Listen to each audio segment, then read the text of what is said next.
Yung spare ribs, nilagyan ko ng beans. Ayan, ang tawag ito. Tawag ito sa amin bagyo beans.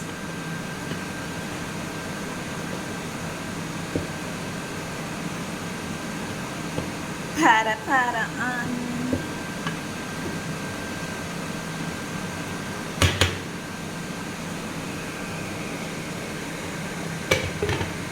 Maya.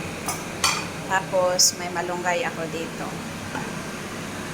At ilagay ko siya dito sa sinabaw. Ribs to eh. Ayan ang tawag nun. Yung buto ba? Tapos may sabaw tayo. Simpleng ano lang sabaw. Tapos nilagyan ko ng carrots. Yan, onion.